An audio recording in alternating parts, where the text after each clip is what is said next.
To Build a Fire by Jack London. Day had broken cold and gray, exceedingly cold and gray, when the man turned aside from the main Yukon trail and climbed the high earth bank, where a dim and little-traveled trail led eastward through the fat spruce timberland.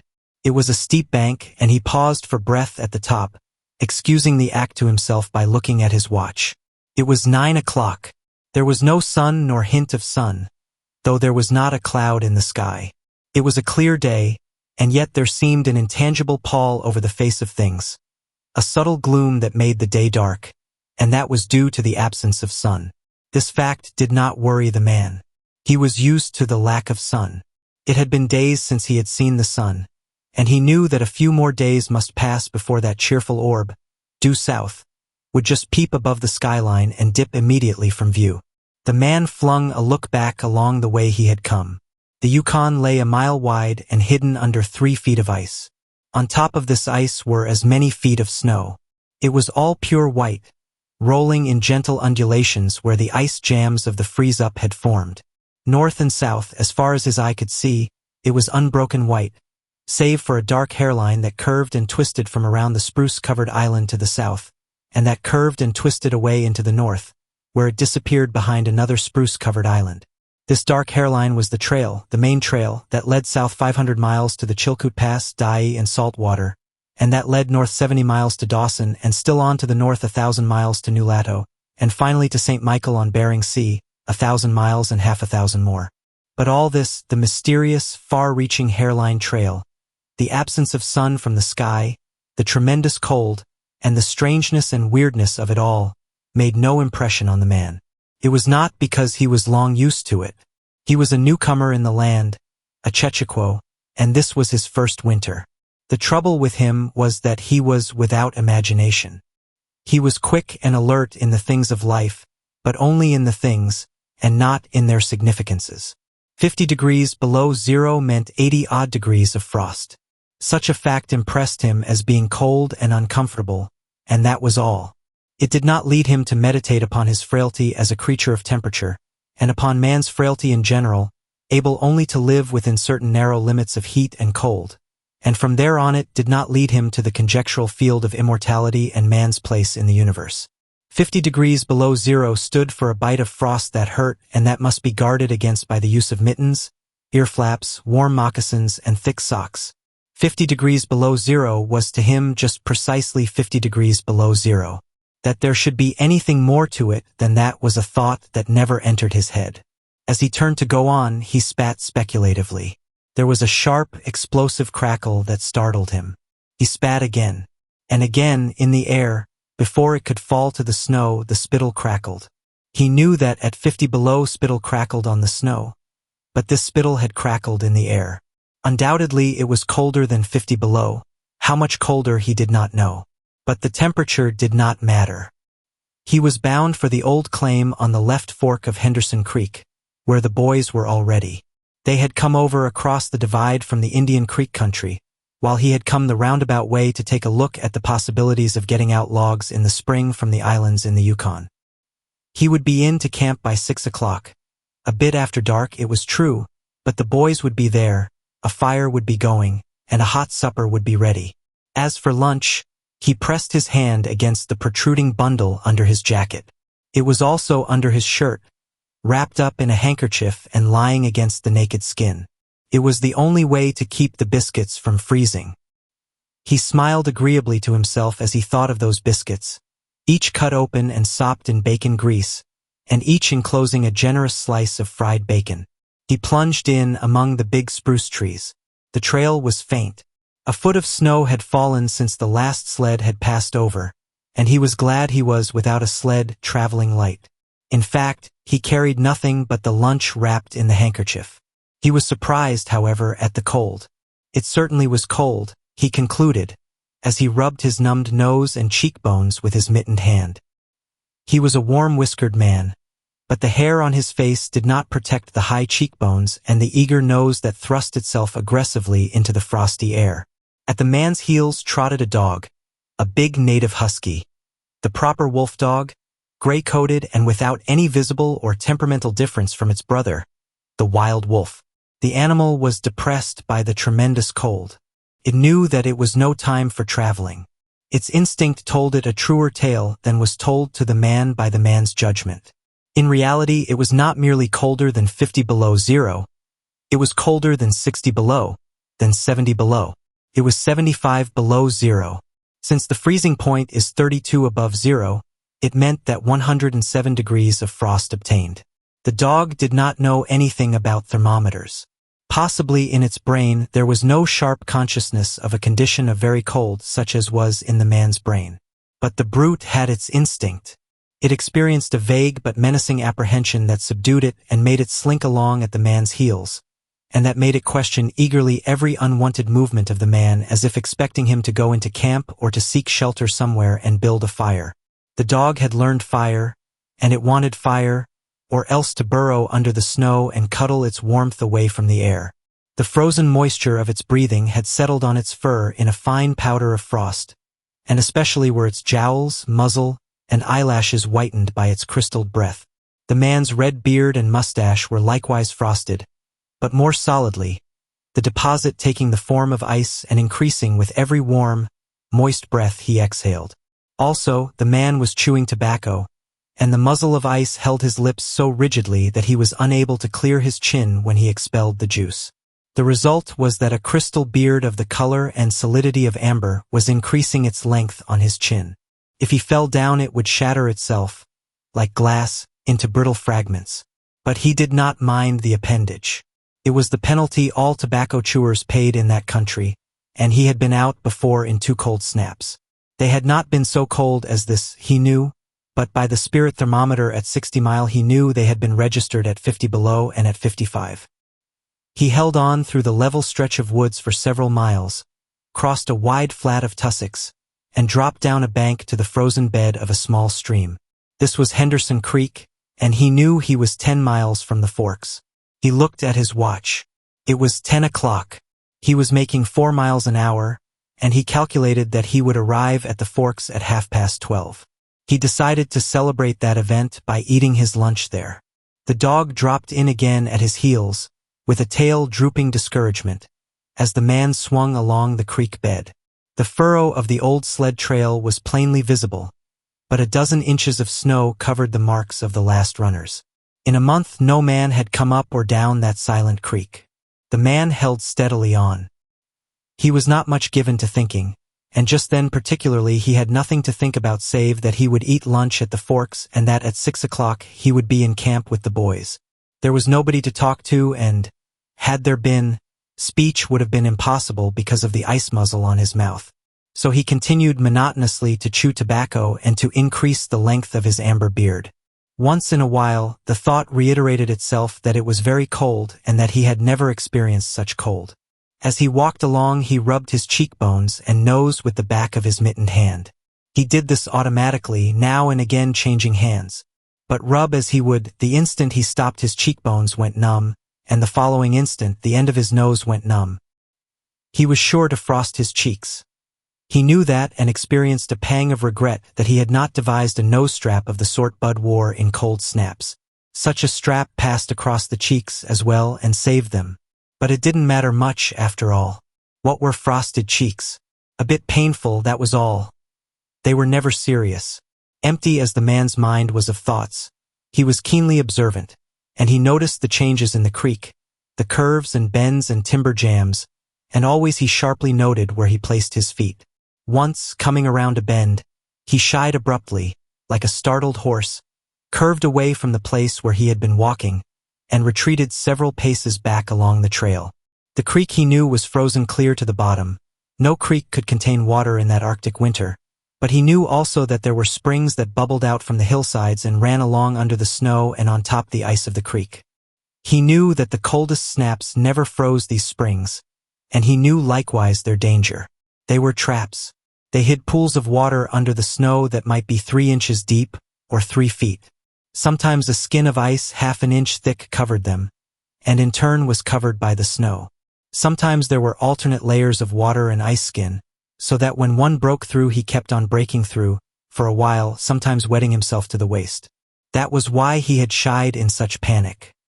He had felt the give under his feet and heard the crackle of a snow-hidden ice skin. At the very least it meant delay, for he would be forced to stop and build a fire, and under its protection to bare his feet while he dried his socks and moccasins. He stood and studied the creek bed and its banks, and decided that the flow of water came from the right. He reflected a while, rubbing his nose and cheeks, then skirted to the left, stepping gingerly and testing the footing for each step. Once clear of the danger, he took a fresh chew of tobacco and swung along at his 4-mile gait. In the course of the next 2 hours, he came upon several similar traps. Usually the snow above the hidden pools had a sunken, candied appearance that advertised the danger. Once again, however, he had a close call, and once, suspecting danger, he compelled the dog to go on in front. The dog did not want to go. It hung back until the man shoved it forward, and then it went quickly across the white, unbroken surface. Suddenly it broke through, floundered to one side, and got away to firmer footing. It had wet its 4 feet and legs, and almost immediately the water that clung to it turned to ice. It made quick efforts to lick the ice off its legs, then dropped down in the snow and began to bite out the ice that had formed between the toes. This was a matter of instinct. To permit the ice to remain would mean sore feet. It did not know this. It merely obeyed the mysterious prompting that arose from the deep crypts of its being. But the man knew, having achieved a judgment on the subject, and he removed the mitten from his right hand and helped tear out the ice particles. He did not expose his fingers more than a minute, and was astonished at the swift numbness that smote them. Certainly was cold. He pulled on the mitten hastily and beat the hand savagely across his chest. At 12 o'clock, the day was at its brightest. Yet the sun was too far south on its winter journey to clear the horizon. The bulge of the earth intervened between it and Henderson Creek, where the man walked under a clear sky at noon and cast no shadow. At 12:30, to the minute, he arrived at the forks of the creek. He was pleased at the speed he had made. If he kept it up, he would certainly be with the boys by 6. He unbuttoned his jacket and shirt and drew forth his lunch. The action consumed no more than a quarter of a minute, yet in that brief moment the numbness laid hold of the exposed fingers. He did not put the mitten on, but, instead, struck the fingers a dozen sharp smashes against his leg. Then he sat down on a snow-covered log to eat. The sting that followed upon the striking of his fingers against his leg ceased so quickly that he was startled. He had had no chance to take a bite of biscuit. He struck the fingers repeatedly and returned them to the mitten, baring the other hand for the purpose of eating.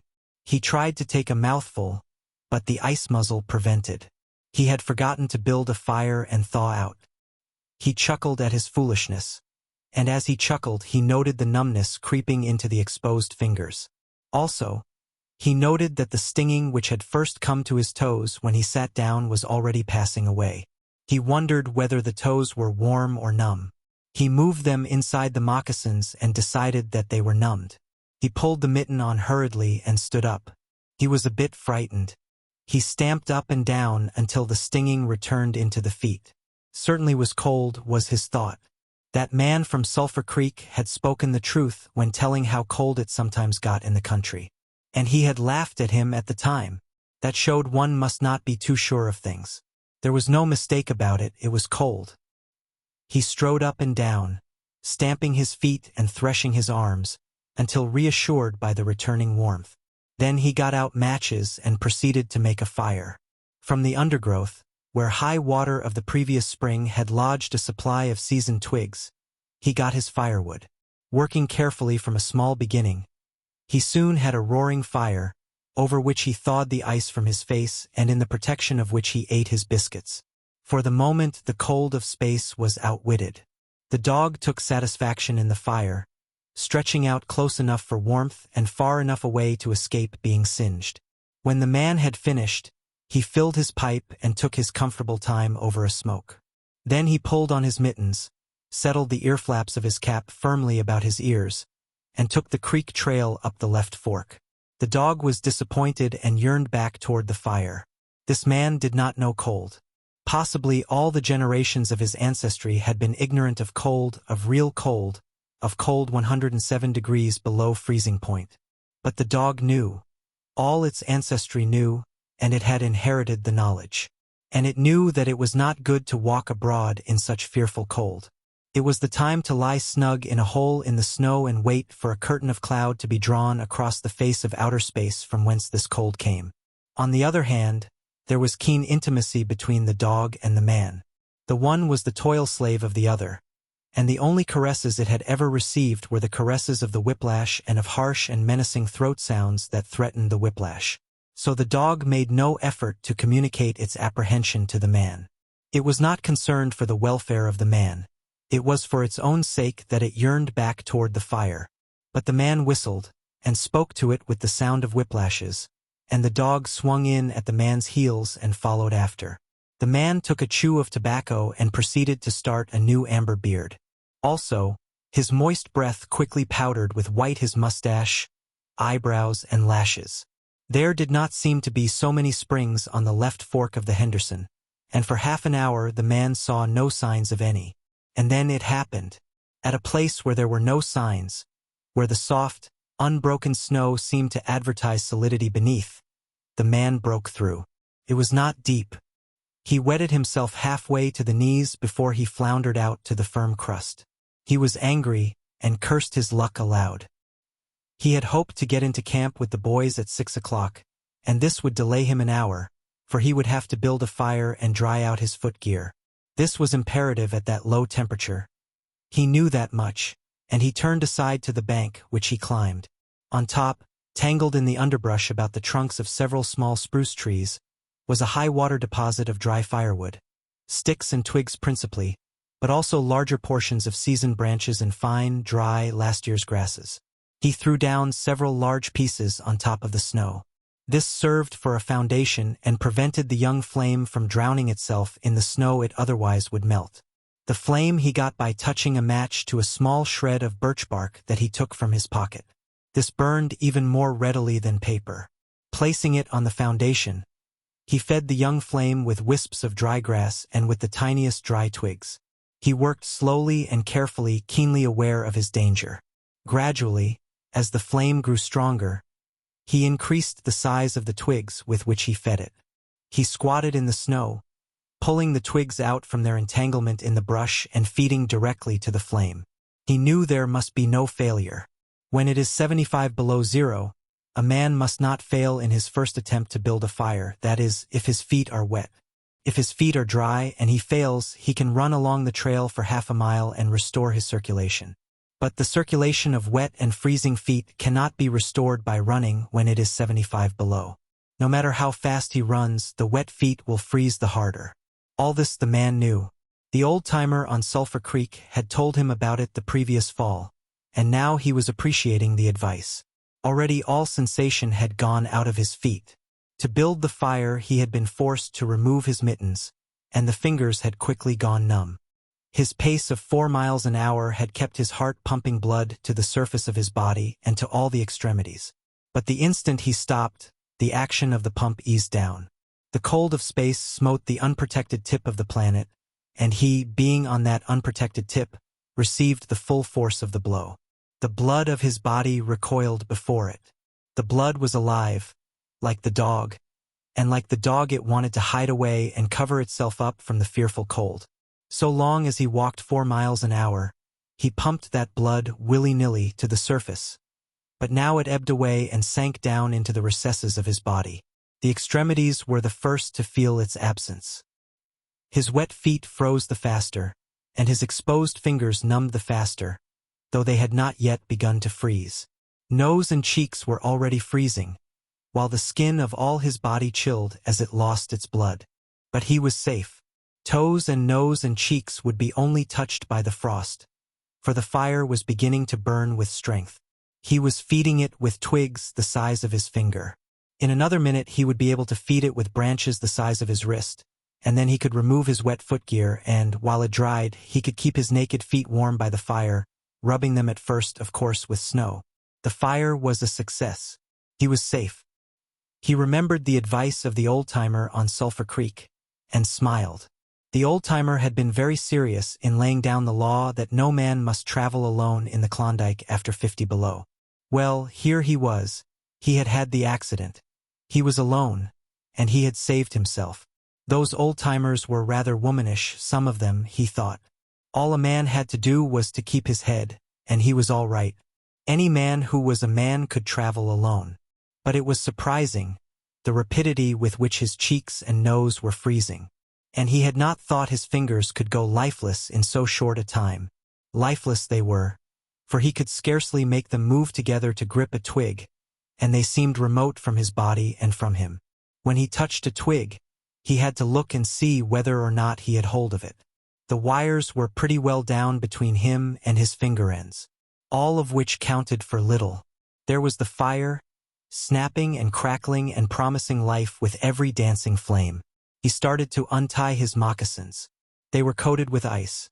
The thick German socks were like sheaths of iron halfway to the knees, and the moccasin strings were like rods of steel all twisted and knotted as by some conflagration. For a moment he tugged with his numbed fingers. Then, realizing the folly of it, he drew his sheath knife. But before he could cut the strings, it happened. It was his own fault, or, rather, his mistake. He should not have built the fire under the spruce tree. He should have built it in the open. But it had been easier to pull the twigs from the brush and drop them directly on the fire. Now the tree under which he had done this carried a weight of snow on its boughs. No wind had blown for weeks, and each bough was fully freighted. Each time he had pulled a twig, he had communicated a slight agitation to the tree, an imperceptible agitation, so far as he was concerned, but an agitation sufficient to bring about the disaster. High up in the tree one bough capsized its load of snow. This fell on the boughs beneath, capsizing them. This process continued, spreading out and involving the whole tree. It grew like an avalanche, and it descended without warning upon the man and the fire was blotted out. Where it had burned was a mantle of fresh and disordered snow. The man was shocked. It was as though he had just heard his own sentence of death. For a moment he sat and stared at the spot where the fire had been. Then he grew very calm. Perhaps the old-timer on Sulphur Creek was right. If he had only had a trailmate, he would have been in no danger now. The trailmate could have built the fire. Well, it was up to him to build the fire over again, and this second time there must be no failure. Even if he succeeded, he would most likely lose some toes. His feet must be badly frozen by now, and there would be some time before the second fire was ready. Such were his thoughts, but he did not sit and think them. He was busy all the time they were passing through his mind. He made a new foundation for a fire, this time in the open, where no treacherous tree could blot it out. Next, he gathered dry grasses and tiny twigs from the high water flotsam. He could not bring his fingers together to pull them out, but he was able to gather them by the handful. In this way he got many rotten twigs and bits of green moss that were undesirable, but it was the best he could do. He worked methodically, even collecting an armful of the larger branches to be used later when the fire gathered strength. And all the while the dog sat and watched him, a certain yearning wistfulness in its eyes, for it looked upon him as the fire provider, and the fire was slow in coming. When all was ready, the man reached in his pocket for a second piece of birch bark. He knew the bark was there, and, though he could not feel it with his fingers, he could hear its crisp rustling as he fumbled for it. Try as he would, he could not clutch hold of it. And all the time, in his consciousness, was the knowledge that each instant his feet were freezing. This thought tended to put him in a panic, but he fought against it and kept calm. He pulled on his mittens with his teeth, and threshed his arms back and forth, beating his hands with all his might against his sides. He did this sitting down, and he stood up to do it, and all the while the dog sat in the snow, its wolf brush of a tail curled around warmly over its 4 feet. Its sharp wolf ears pricked forward intently as it watched the man. And the man, as he beat and threshed with his arms and hands, felt a great surge of envy as he regarded the creature that was warm and secure in its natural covering. After a time he was aware of the first faraway signals of sensation in his beaten fingers. The faint tingling grew stronger till it evolved into a stinging ache that was excruciating, but which the man hailed with satisfaction. He stripped the mitten from his right hand and fetched forth the birch bark. The exposed fingers were quickly going numb again. Next he brought out his bunch of sulphur matches. But the tremendous cold had already driven the life out of his fingers. In his effort to separate one match from the others, the whole bunch fell in the snow. He tried to pick it out of the snow, but failed. The dead fingers could neither touch nor clutch. He was very careful. He drove the thought of his freezing feet, and nose and cheeks, out of his mind, devoting his whole soul to the matches. He watched, using the sense of vision in place of that of touch, and when he saw his fingers on each side the bunch, he closed them. That is, he willed to close them, for the wires were drawn and the fingers did not obey. He pulled the mitten on the right hand and beat it fiercely against his knee. Then, with both mittened hands, he scooped the bunch of matches, along with much snow, into his lap. Yet he was no better off. After some manipulation, he managed to get the bunch between the heels of his mittened hands. In this fashion he carried it to his mouth. The ice crackled and snapped when by a violent effort he opened his mouth. He drew the lower jaw in, curled the upper lip out of the way, and scraped the bunch with his upper teeth in order to separate a match. He succeeded in getting one which he dropped on his lap. He was no better off. He could not pick it up. Then he devised a way. He picked it up in his teeth and scratched it on his leg. 20 times he scratched before he succeeded in lighting it.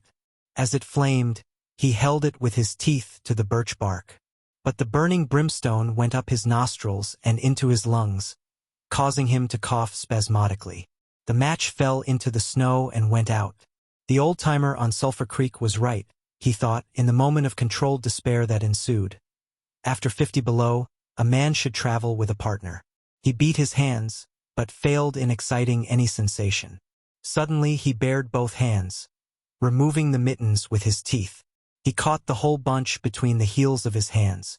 His arm muscles not being frozen enabled him to press the hand heels tightly against the matches.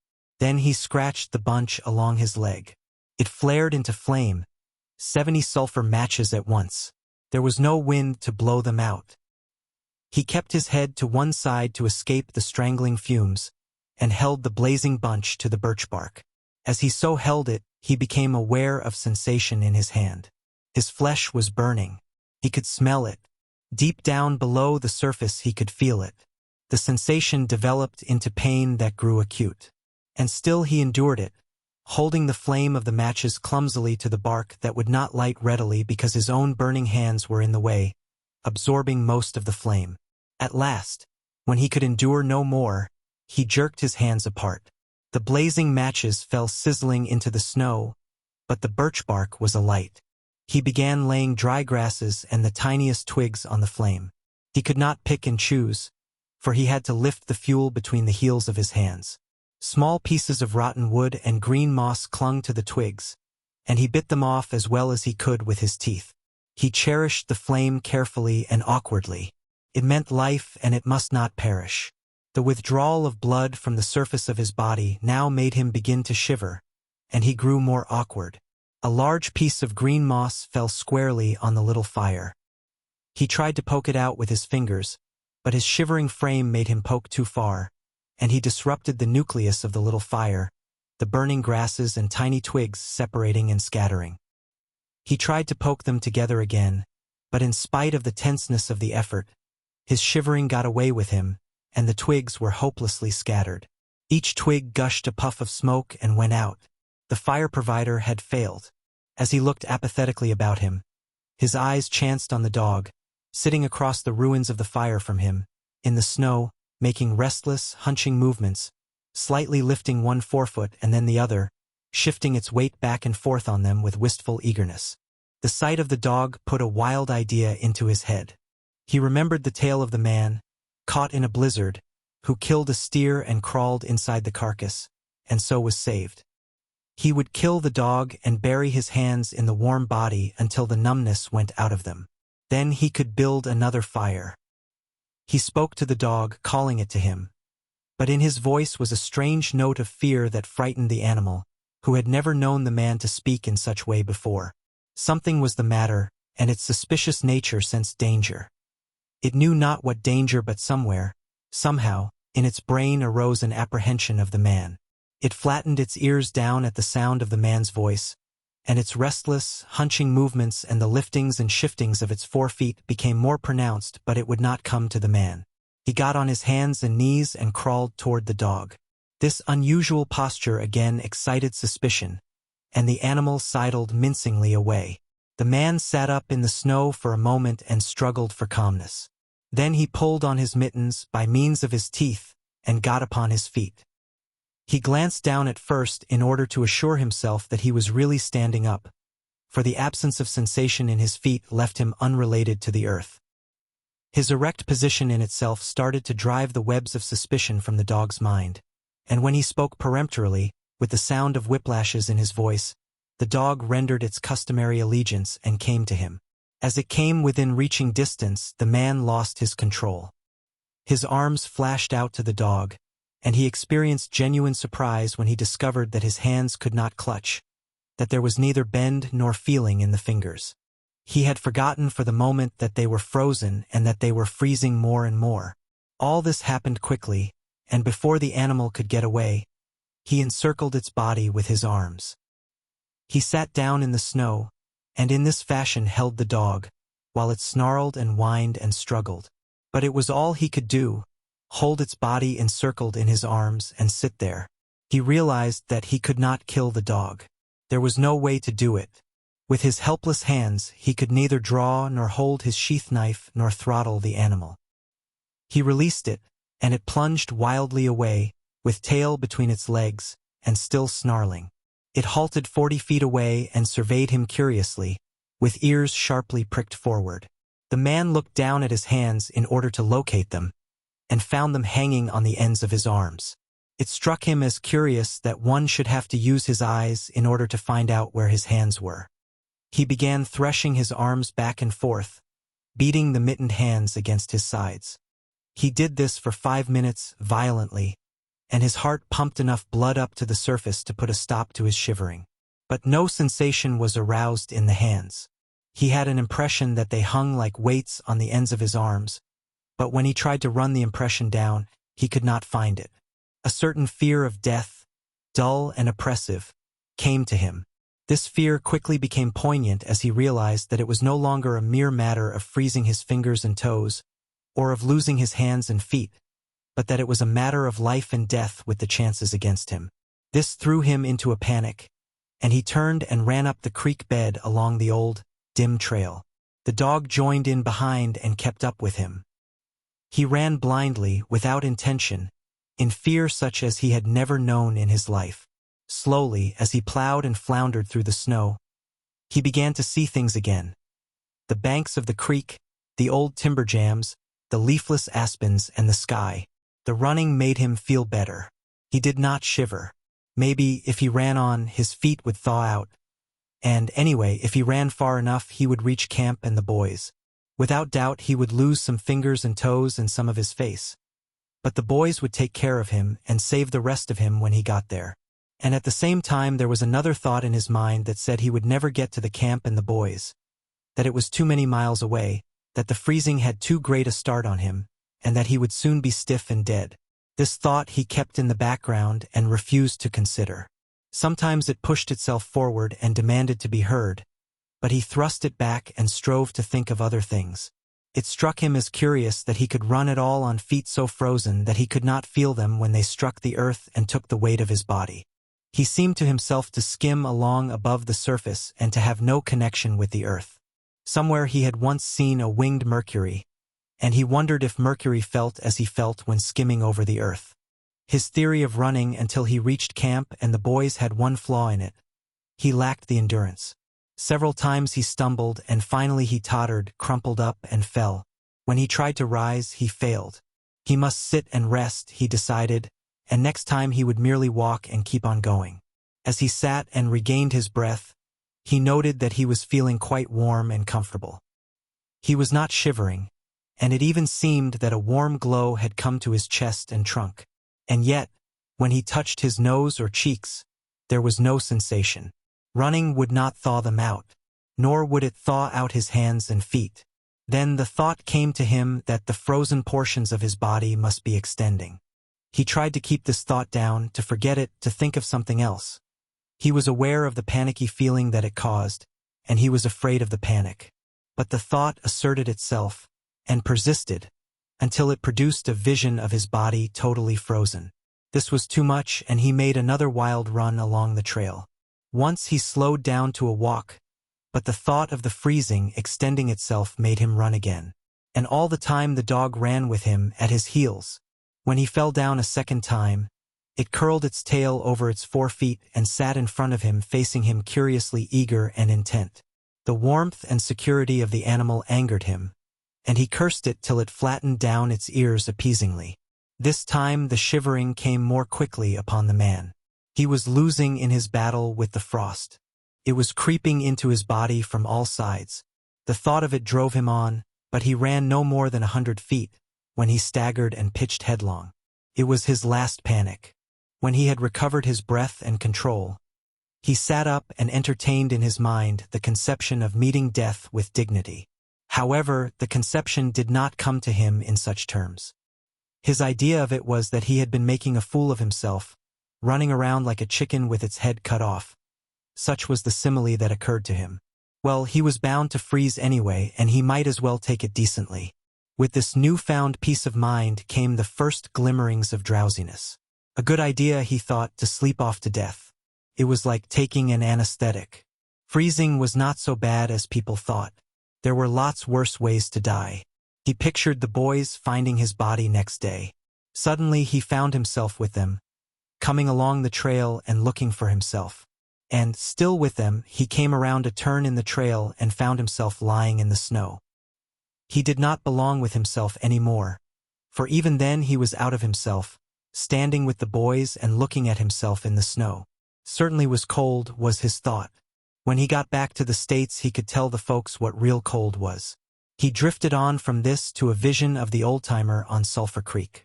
He could see him quite clearly, warm and comfortable and smoking a pipe. "You were right, old hoss, you were right," the man mumbled to the old-timer of Sulphur Creek. Then the man drowsed off into what seemed to him the most comfortable and satisfying sleep he had ever known. The dog sat facing him and waiting. The brief day drew to a close in a long, slow twilight. There were no signs of a fire to be made, and, besides, never in the dog's experience had it known a man to sit like that in the snow and make no fire. As the twilight drew on, its eager yearning for the fire mastered it, and with a great lifting and shifting of 4 feet, it whined softly, then flattened its ears down in anticipation of being chidden by the man. But the man remained silent. Later, the dog whined loudly, and still later it crept close to the man and caught the scent of death. This made the animal bristle and back away. A little longer it delayed, howling under the stars that leaped and danced and shone brightly in the cold sky. Then it turned and trotted up the trail in the direction of the camp it knew, where were the other food providers and fire providers. The end. To Build a Fire, by Jack London.